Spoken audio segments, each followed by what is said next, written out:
500 homens sob seu comando, 6 capítulos fora da lei, 40 clubes de apoio. Quer dizer, eu tinha 2 cargos. Eu era o presidente do meu próprio capítulo e era vice-presidente da região e chefe do COC, que tinha 40 clubes de apoio.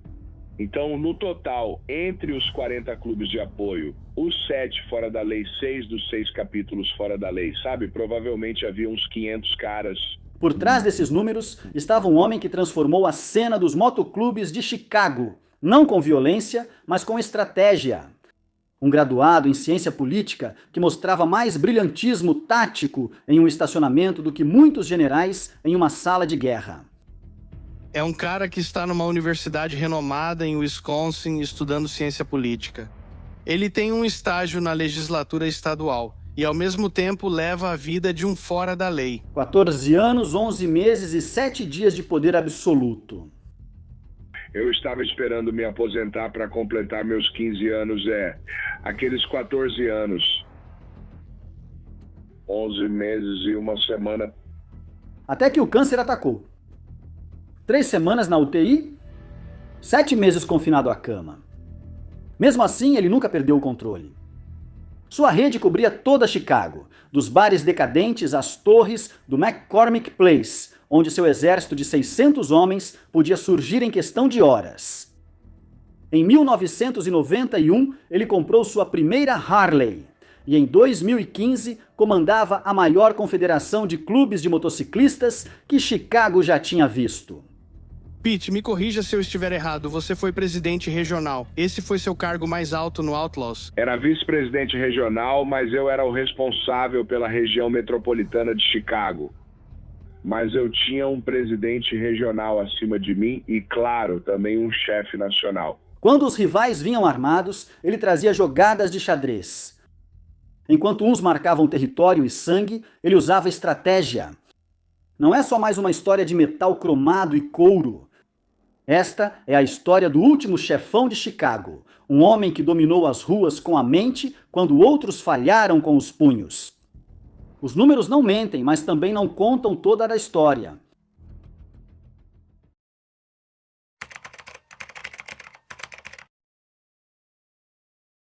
Pete James não nasceu na vida fora da lei. Ele escolheu isso. Crescendo em Chicago nos anos 1970, Pete já demonstrava sinais de liderança que depois definiriam seu caminho. Observando a vida de Pete, fica claro que ele tinha habilidades de liderança. Sua jornada começou em um lugar improvável, uma universidade conhecida em Wisconsin, onde ele estudou ciência política e fez um estágio na legislatura estadual. Para minha família, eu seria o primeiro a ir para a faculdade, porque eu ia jogar bem. Eu joguei futebol americano na faculdade, então eu saio do ensino médio, vou para a faculdade para jogar futebol americano.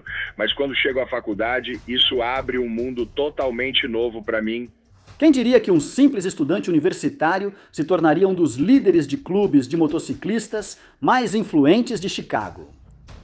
Você realmente quer continuar sendo um cientista político e depois ir para a faculdade de Direito?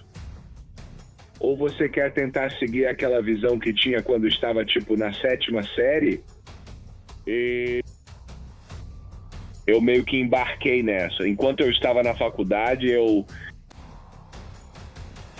me envolvi com vários esquemas diferentes para ganhar dinheiro, sabe? Vendendo maconha, essas coisas, sabe? E organizando e ganhando um bom dinheiro. Mas o ponto de virada aconteceu em 1987. Pete estava viajando pelo país, fazendo sua última parada em uma cidade nos arredores de Boston chamada Methuen, antes de voltar para Chicago. Como muitos jovens de sua época, ele estava em busca de algo além do caminho convencional que lhe fora traçado. Bem, eu voltei para Chicago em 1987, certo? Eu estava viajando pelo país. Só indo, minha última parada foi uma cidade perto de Boston chamada Macomb. E eu decidi voltar para Chicago. E meu primo tinha me contado que ele poderia me arrumar um emprego honesto, certo? Então eu aceitei, então eu disse, ok, eu vou fazer isso. Voltei e trabalhei nesse emprego honesto por um tempo. Filmes ou programas de TV não atraíram Pete para o estilo de vida fora da lei. Foi a autenticidade bruta de tudo aquilo. Em 1991, ele já havia comprado sua primeira Harley Davidson 0 km, equipada com o motor Evolution. Essa moto seria seu passaporte para um mundo pouco compreendido. Então, de repente, a Harley lança esse novo motor chamado Evolution e ele é bem confiável e não tem toda aquela dor de cabeça com as outras motos. Então eu comprei uma. Comprei minha primeira moto 0 km em 1991. Ainda assim, a mudança de recém-formado para fora da lei não foi imediata. Pete trabalhou em empregos legítimos, fez vários corres e aprendeu como a rua funcionava. Ele criava algo invisível para muitos, uma base estratégica e de liderança que o beneficiaria nos anos seguintes. Pete aprendeu valiosas lições de sobrevivência e estratégia nesses primeiros anos. Ele nunca esqueceu a sabedoria de seus mentores. Se não consegue pagar fiança e advogado na primeira vez que for preso, não é tão bom no que faz.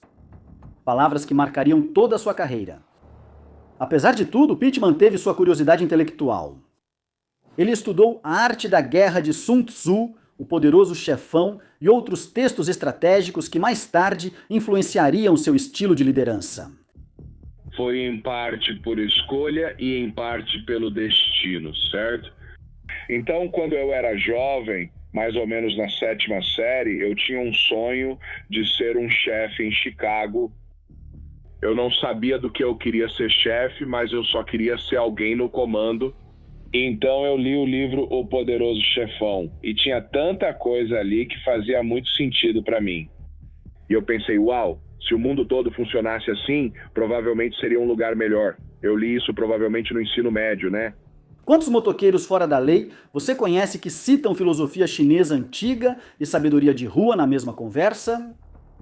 O palco estava montado. Então agora eu estou por aí nesse bar de motoqueiros e aí chegam alguns fora da lei. Bem, quando vi, aparece na sede do clube. E da primeira vez que ele me pediu para ir à sede do clube, eu nem fui. Eu fiquei tipo, bom, não tenho certeza se esse é o caminho para mim. Sabe, na segunda vez, ele meio que me fez sentir vergonha. Ele era meio próximo de mim. Ele disse, o que foi? Você tem medo de ir lá? Eu falei, não tenho medo de ir a lugar nenhum. Ele disse, por que não volta? Eu respondi, ok. Depois perguntei, quando é um bom momento para voltar? Aí ele falou, sexta-noite. Então eu fui lá na sexta-noite. As peças estavam no lugar. Mas ninguém, nem mesmo Pete, poderia prever até onde esse caminho o levaria. Mas foi basicamente aí que tudo começou. E todo mundo lá era muito bom, caras bem legais e se divertiam. Eu pensei, isso não é tão ruim. E daí acabei conhecendo o chefe. E ele gostou de mim.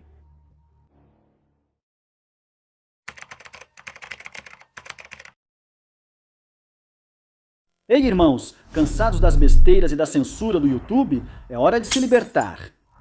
Por isso mudei para o Patreon, onde ofereço o conteúdo cru e sem censura que vocês querem. Junte-se à minha galera no Patreon e receba um pacote insano de benefícios. Acesso antecipado exclusivo a todos os vídeos, dias antes de saírem no YouTube, e uma experiência de visualização 100% sem anúncios. Debates comunitários livres de censura e restrições. O dobro de conteúdo. 2 vídeos incríveis toda semana. Acesso VIP. Interaja comigo, Inside Scoop. Receba atualizações exclusivas do mundo dos motociclistas que você não encontra em nenhum outro lugar. Pronto para entrar na Elite? Clique no link do Patreon. Seu apoio não só nos mantém em movimento, ele alimenta uma revolução de conteúdo sem censura e sem restrições. Junte-se agora e desbloqueie um mundo de benefícios exclusivos. Liderança não é dada, é conquistada. No mundo dos motoqueiros do início dos anos 90, Chicago era outra história. Pete subiu nas fileiras não só por ser durão, embora com o tamanho dele isso viesse naturalmente. Era sobre entender pessoas, política e poder. O manda-chuva, então ele meio que gostava de mim, sabe? E ele era um cara durão. Ele era difícil de conviver. Mas a minha vida inteira eu baseei tudo em eu não me importo o quão durão você seja. Se eu puder aprender algo com você, então eu vou aguentar isso. E ele não era um cara fácil. Seu capítulo destacou-se pela disciplina e pensamento estratégico. Os números falam por si só. 6 capítulos fora da lei sob seu comando, 40 clubes de apoio em sua coalizão e aproximadamente 500 membros contando com sua liderança. Já pensou como um homem mantém tantas personalidades fortes alinhadas? É preciso mais do que força, é preciso inteligência. O estilo de liderança de Pitt era único para a época. Enquanto outros usavam força bruta, ele criava sistemas. Há 4 livros que eu uso como uma espécie de Bíblia, que usei como uma Bíblia para tudo e ainda consulto até hoje. Mas foram eles que moldaram meu pensamento. E um deles era A Arte da Guerra, de Sun Tzu. Agora, o título, quando você ouve A Arte da Guerra, pensa, ok, como vencer uma guerra? Bem, sim, mas não é sobre isso que o título trata. Deveria ser algo como A Arte de Evitar uma Guerra. Certo. Veja, e essa foi a filosofia que eu adotei quando acabei assumindo depois de ver o quanto aqueles outros caras lutaram com tanta força e valentia. Confira os protocolos de reunião dele. 6 lanchonetes diferentes, cada uma conhecida só por capítulos específicos. Agora, sobre os locais de reunião, eu tinha 6 capítulos diferentes sob minha responsabilidade, certo? Eu tinha vários clubes de apoio, mais 6 capítulos 1% ou fora da lei sob minha responsabilidade.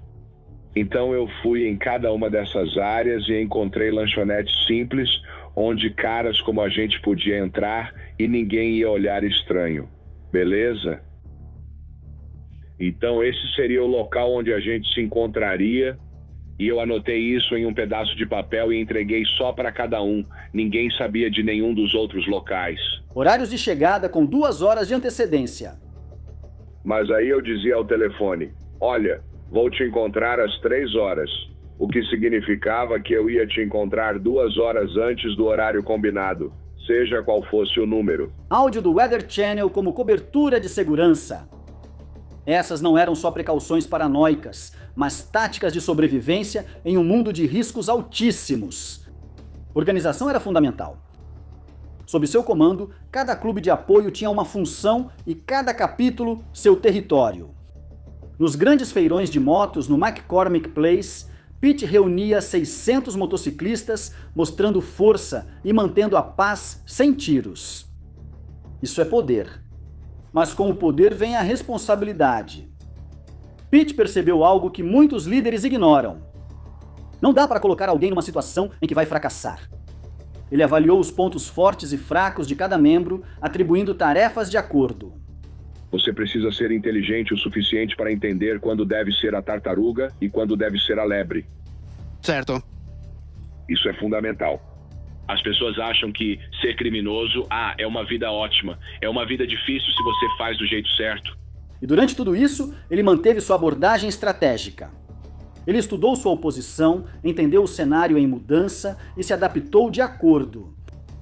Em um mundo onde muitos líderes sucumbiram ao ego ou ao impulso, a abordagem calculada de Pitt manteve seu povo vivo e livre.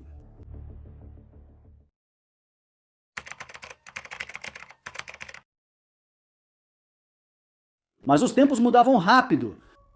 Os antigos métodos de controle territorial, pela presença física, estavam ficando obsoletos com as novas tecnologias. Pitt observou enquanto a internet transformava o cenário do poder, trazendo tanto oportunidades quanto desafios. Quem poderia prever que clubes da Austrália estariam abrindo capítulos em Chicago através de contatos por e-mail? As regras do jogo mudavam sob os pés de todos. Território e domínio perderam importância em um mundo onde qualquer um podia pedir qualquer coisa pela internet. Lembra quando dominar um quarteirão realmente significava alguma coisa? Pitt lembrava, mas ele não ficou preso ao passado. Em vez disso, ele adaptou suas estratégias de acordo, focando mais em construir alianças do que apenas manter limites territoriais. Sua confederação de clubes virou modelo de organização moderna. Ok, vamos apenas conquistar território. Vamos apenas conquistar território. Onde quer que alguém vá, haverá gente apoiando os fora da lei. Certo? Então foi aí que o COC passou a funcionar com aquela confederação de clubes. Com 40 clubes de apoio sob o mesmo guarda-chuva, cada um com suas próprias associações de motociclistas, Pete criou uma rede que cobria toda Chicago. Havia cerca de 40 clubes de apoio espalhados por toda a cidade. Então esses 40 clubes de apoio tinham associações de motociclistas subordinadas a eles. Quando ele organizava eventos nas feiras de troca, ele conseguia colocar de 400 a 500 pessoas no local, não para violência, mas para marcar presença. Com a evolução do cenário dos motociclistas, as estratégias das forças de segurança também mudaram. Equipes de vigilância simples e vans ficaram no passado. Agora, eles tinham tecnologia capaz de separar vozes da música de fundo, software de reconhecimento facial e capacidades de rastreamento digital. A resposta de Pete, um quadro branco magnético para comunicações sensíveis e uma rede de pontos de encontro seguros que deixaria qualquer escritor de romances de espionagem orgulhoso. Mas talvez a maior mudança tenha sido nas próprias pessoas. A geração antiga de motociclistas envelhecia, enquanto a nova tinha valores diferentes. Durante todo esse tempo, Pete manteve sua estratégia. Enquanto outros resistiam à mudança, ele se adaptava. Mas eu usava um quadro magnético para qualquer coisa, tipo, como eu organizava as coisas era como se você assistisse a um jogo de beisebol. Eu adoro beisebol, certo? Então se você olhar para o técnico da terceira base, ele está lá dando sinais, certo? Mas isso se chama indicador. Então não importa o que ele esteja fazendo, não significa nada até que ele dê o sinal indicador. E então, depois do indicador, vem o que você deve fazer. Enquanto todos os outros olhavam para o chão à sua frente, ele estava olhando o horizonte. É isso que é liderança de verdade. Não só resolve os problemas atuais, mas prevê os futuros. O jogo estava evoluindo e Pete entendeu algo crucial. Ou você se adapta ou você desaparece.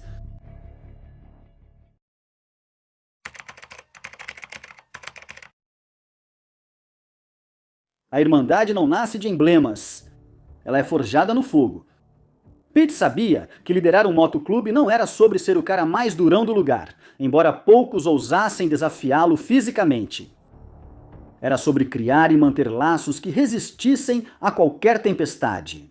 O tipo de laço que só pode ser formado através de experiências compartilhadas e respeito mútuo. Considere as tradições de sexta à noite na House of Fortune, em Chinatown. Essas não eram apenas refeições. Eram cerimônias de fraternidade. Grease Lightning, um veterano notoriamente difícil, comandava a cena toda sexta-feira à noite. As regras não escritas eram claras, só Grease levava as sobras para casa. Já tentou dizer a um integrante do 1% que não pode levar sua comida para casa? Pete aprendeu essas dinâmicas sutis de poder e as usou para criar laços mais fortes. Mas os desafios da liderança eram constantes. Como disciplinar sem desmotivar as pessoas? Como impor regras enquanto promove a fraternidade? A abordagem de Pete era única. Ele usava o que chamava de seu sistema de equações. Cada membro tinha seus pontos fortes e fracos, e uma boa liderança significava colocar as pessoas em posições para terem sucesso. Veja os passeios enormes que ele organizava, grupos de 200 motos percorrendo as ruas de Chicago. Pete entendia a complexidade de gerenciar esses eventos. As motos grandes com alforjes precisavam ir atrás, porque não dava para enxergar por cima delas. Os que faziam o bloqueio precisavam ser habilidosos e destemidos, já que cada detalhe era importante com vidas em risco. Irmandade significava estar presente também nos momentos difíceis. Quando chovia, eles se molhavam juntos. Quando o perigo ameaçava, eles enfrentavam juntos. O estilo de liderança de Pete promovia essa união, não pelo medo ou pela força, mas pelo respeito e compreensão. A verdadeira fraternidade surgia nas reuniões do clube. 8 horas significava 8 horas, não 8h15, não 8h30. Respeitar a fraternidade era chegar cedo, dividir bebidas e histórias antes da reunião. Demorei uns 6 meses para me tornar o chefe do lado norte de Chicago, certo? Mas eles chegavam quando queriam. A reunião do clube era às 8 horas. Os caras estavam chegando às 8h30. Quem não entendia esse princípio simples não durava muito sob a liderança de Pete. Pete sabia que verdadeira irmandade não era usar os mesmos distintivos. Era sobre compartilhar os mesmos valores. E é por isso que, eu te digo, eu costumava dizer para as pessoas o tempo todo, se você não gosta dessa vida, então você está escolhendo a pior coisa que poderia fazer. Vá jogar golfe, vá aprender a jogar boliche ou tênis ou fazer algo assim, mas se você não gosta de estar na sua motocicleta e ser um do 1%, você não tem fins de semana de folga.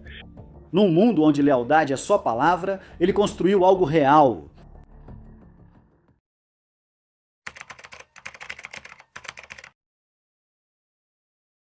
Março de 2013 trouxe um novo tipo de guerra. Não se tratava de disputa territorial ou rivalidade entre clubes. Era câncer. E isso atingiu Pete mais forte do que qualquer adversário jamais havia atingido. Eu pensei sobre câncer em março de 2013. O diagnóstico foi um golpe baixo. Câncer de rim exigindo cirurgia imediata. Setembro de 2013. Eu tive meu rim removido. E isso acabou levando a outras complicações. Você acha que enfrentar clubes rivais é difícil? Tente ouvir um médico dizer que precisa te abrir. Para Pete, os números pintavam um quadro sombrio. 3 semanas na UTI, seguidas de mais 10 dias no hospital. Então eu fiquei na UTI por quase 3 semanas e depois fiquei no hospital por mais uns 10 dias. E as complicações não terminaram aí. Após a cirurgia, Pete ficou confinado à cama por 7 meses, conectado a um curativo a vácuo. Depois me mandaram para casa. E como eu precisava fazer mais cirurgias, me conectaram a esse aparelho chamado curativo a vácuo. Certo. Era incrível, pois não precisava trocar o curativo. Como ele lideraria um clube de motociclistas de uma cama de hospital? Isso não está exatamente nos manuais de liderança. Mas Pete enfrentou essa batalha como enfrentava todas as outras, com estratégia e determinação. Quando o Loyola Medical Center pressionou por uma cirurgia imediata e um tratamento agressivo em 2015, depois de encontrar uma massa entre o coração e o pulmão dele, Pete fez algo que surpreendeu a todos. Na primavera de 2015, eu, na verdade, voltei para fazer outra tomografia, ou tomografia computadorizada, e então eles disseram, bem, queremos fazer um exame de sangue em você. E eu fiquei tipo, bem, um raio-x, porque eu já estava fazendo exames de sangue, então eles queriam me dar um raio-x. Então, uma tomografia, e a tomografia e o raio-x, eles disseram que agora encontraram uma massa em um linfonodo, entre o meu coração e o meu pulmão. Ele buscou uma segunda opinião e a Universidade de Chicago ofereceu isso. Em vez de partir logo para a cirurgia, eles sugeriram monitorar a situação. Então eu estou aqui com esse médico e ele me diz, olha, primeiro de tudo, nós não sabemos se você precisa de cirurgia. Nós não sabemos se você precisa de quimioterapia. Nós não vamos fazer nada disso. Ele diz, olhando seus registros e tudo que você passou, nós não vamos fazer cirurgias em você. Nós não vamos te submeter a isso, a menos que realmente seja necessário. Então, por que a gente não faz uma tomografia e alguns exames de sangue e vê o que acontece?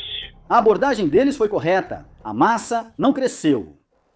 Às vezes, a melhor estratégia é a paciência, algo que Pete aprendeu há muito tempo nos seus dias de liderança no clube. Durante tudo isso, ele manteve suas funções. Mas havia problemas internos dentro do clube. Então, agora tem um problema lá e não acaba bem. E eu realmente não quero entrar nesse assunto porque o problema foi porque você estava doente. Bem, não foi tanto porque eu estava doente, havia alguns problemas internos. 6 capítulos fora da lei, 40 clubes de apoio e centenas de membros ainda precisavam de liderança. Eu não estava lá para isso. Quero dizer, eu tinha 2 cargos. Eu era o presidente do meu próprio capítulo, vice-presidente da região e chefe do COC, que tinha 40 clubes de apoio. Então, ao todo, entre os 40 clubes de apoio, os 7 Outlaws, 6 dos 6 capítulos dos Outlaws, sabe, provavelmente havia uns 500 caras. Ele ia às reuniões quando possível e até fez a sede de um dos clubes adaptar o espaço para que ele pudesse entrar com o carro. Eu entrei de licença médica, certo? Então, outras 2 pessoas diferentes ocuparam meus lugares, basicamente dividiram minhas funções. Em setembro de 2015, Pete enfrentou outra realidade. Após 14 anos, 11 meses e 1 semana no clube, a apenas 3 semanas da marca planejada de aposentadoria, após 15 anos, mudanças estavam por vir. O câncer mudou o jogo, mas não mudou o homem. Nesse tempo todo, Pete manteve sua mentalidade estratégica. Ele enfrentou o câncer da mesma forma que liderava o clube. Coletava informações, avaliava opções, tomava decisões e nunca demonstrava fraqueza. É o que verdadeiros guerreiros motociclistas fazem.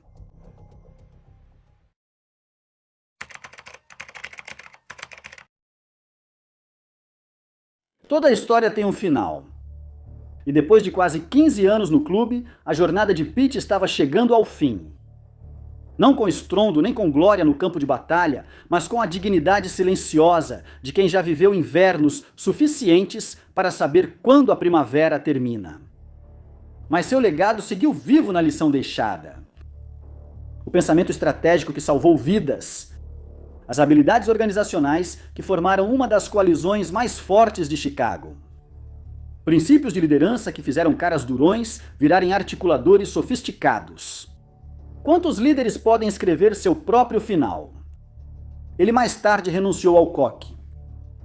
Em fevereiro daquele ano, quando renunciei ao cargo de presidente do COC, ok, e então eu integrava o conselho do COC.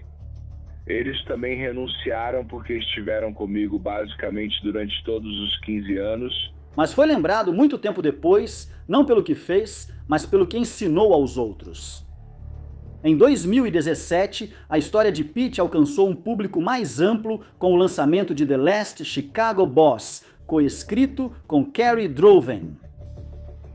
Esse livro foi lançado em setembro de 2017. Mas, fiel a si mesmo, Pete continuou modesto em relação às suas conquistas. Eu fiz mais coisas ilegais antes de entrar para o clube do que enquanto estava nele, ele dizia com um sorriso maroto. Nunca foi sobre as atividades ilegais, era sobre a irmandade, a liderança, a estratégia. 8 anos e meio após o diagnóstico de câncer, Pete é um exemplo de resiliência. Ele sobreviveu às ruas, sobreviveu ao câncer e sobreviveu aos tempos de mudança. As lições permanecem. Adapte-se ou morra. Lidere com a cabeça, não só com os punhos, e sempre, sempre tenha um plano B. Hoje em dia, Pete observa o mundo dos motoclubes de longe. 6 anos depois, ele vê as mudanças acelerando. Estou fora do clube há 6 anos. O que eles fazem e no que estão envolvidos é problema deles. Eu não presto atenção. Às vezes eu ouço coisas que, sabe, estão acontecendo e eu penso comigo mesmo, como você lidaria com isso se ainda estivesse lá? E eu digo para mim mesmo, você não está feliz de estar fora? Acredita que os métodos antigos ficaram para trás? Talvez. Mas os princípios que Pete ensinou, liderança, estratégia, irmandade, esses são eternos. O último chefe de Chicago pendurou o colete, mas sua influência persiste. Em um mundo de durões temporários e guerreiros de fim de semana, Pete James mostrou liderança de verdade.